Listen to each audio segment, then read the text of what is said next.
evening everyone. Good evening Ma'am G. So our topic that I'm going to tackle this evening is all about an aversion to the feminine, masculinity as homophobia, masculinity as power. So ano ba ang ipinihiwatig nito? So, ang aversion to the feminine, ito ay ang pagiging hindi komportable o hindi gusto ng isang tao sa mga katangiang itinuturing na pambabae.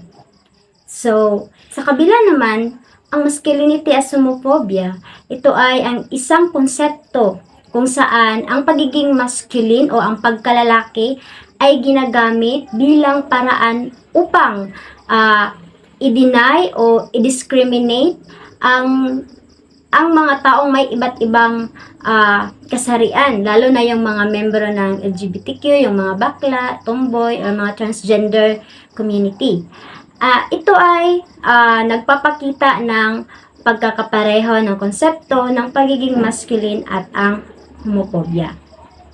So, the concept of aversion to the feminine, masculinity as homophobia, and masculinity as power, they are all interconnected themes that are often discussed in the context of gender studies and sociology.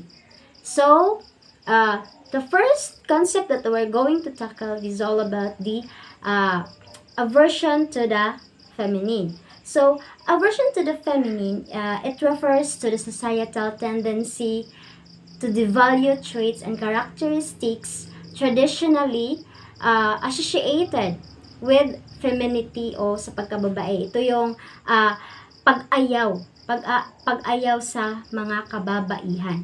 So, ang pag-ayaw sa mga babae ay ito yung tumutukoy na hilig ng lipunan na bawasan ang halaga ng mga katangian at katangiang tradisyonal na nauugnay sa pagkababae kasi nga yun, mahina yung mga babae, mahina sila. So, this aversion can manifest in various ways such as the devaluation of emotions, nurturing qualities, and sensitivity, which were often associated with femininity. So, ang pag-ayaw na ito ay maaaring magpakita sa iba't ibang paraan tulad ng pagbawas ng emosyon, mga katangian.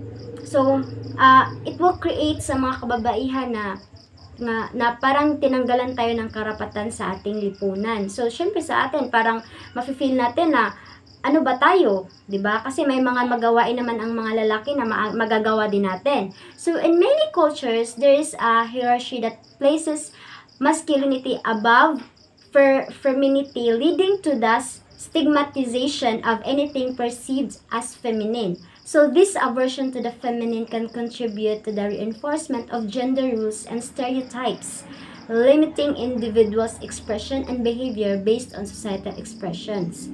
So, yun nga, sa konseptong ito, parang ipinapahiwatig na yung mga babae walang karapatan na, halimbawa, mag-lead sa isang organisasyon kasi yun nga ang paniniwala nila ay ang mga babae ay mahihina, walang kakayahan. So kasi yun nga sa mga traditional mas malakas ang mga lalaki. Mas may karapatan silang mamuno. Pero sa ngayon makikita naman natin na marami ng mga babaeng nagiging presidente, nagiging isang leader sa isang organisasyon. So parang naano na talaga yung mga sinaunang paniniwala, ngayon parang unti-unti na yung nawawala. So, we're moving on to the masculinity as homophobia. So, this concept of masculinity as homophobia suggests that traditional notions of masculinity are often tied to the fear and aversion towards anything perceived as homosexual or not conforming to heterosexual norms.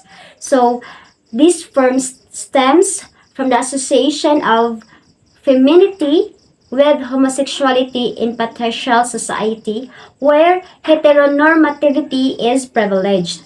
So as a result, men who do not adhere to traditional masculine norms may face discrimination, harassment, or violation due to the fear of being seen as less masculine or homosexual. So, sa konseptong ito naman, parang ipinahiwatig na kung ang isang lalaki kung ang isang lalaki parang may feeling siya na, ay, hindi ako lalaki, parang bading yung ganun. 'Di ba? Minsan natatakot sila na na-express yung totoong kasarian nila kasi nga natatakot sila na baka um, magiging diskriminasyon yun sa kanila, yung tawagin silang bading, yung magiging bully sila. Kasi nga may takot sila na baka tawagin silang bading, ganun. So, ito yung ang ipinahawatig sa konseptong ito. So, the last concept that we're going to tackle is the masculinity of power. So, masculinity as power refers to the idea that traditional masculinity is often equated with dominance, control, and authority. In many societies, masculinity is associated with traits such as aggression, competitiveness, and assertiveness, which are seen as powerful and desirable. So this association of masculinity with power can lead to the reinforcement of gender hierarchies and marginalization of individuals who do not conform to traditional masculine. So the emphasis of masculinity as power can also contribute to toxic masculinity, where men feel pressure to assert dominance and control in various aspects of their lives. So in this concept, parang ipinahiwatig dito na yung mga kalalakihan ay makapangyarihan. Kasi nga sa paniniwala noong unang panahon, sila yung may kakayahan o sila yung may karapatan lamang na mag-lead sa isang organisasyon, sila yung maaari lang magtrabaho, sila yung bubuhay sa kanilang pamilya kasi nga malakas sila, yun yung paniniwala. Then, kumpara sa ating mga babae na tayo lang yung nandun sa bahay kasi yun nga, nag-aalaga tayo sa mga anak, naglilinis lang ng bahay. Then, nung unang panahon din, yung mga lalaki, sila yung malalakas, sila yung mas may karapatan sa ating lipunan. Pero sa ngayon naman, makikita natin na marami ng pinagbago at malaki na rin ang pinagkaiba sa paniniwala noon at ngayon. Kasi ngayon, may mga babae na makikita natin na sila na yung naging breadwinner sa kanilang pamilya. Then, may mga gawain na din na mga panlalaki na nagagawa na din nating mga babae. So, that's all in my report and thank you and have a safe and good night.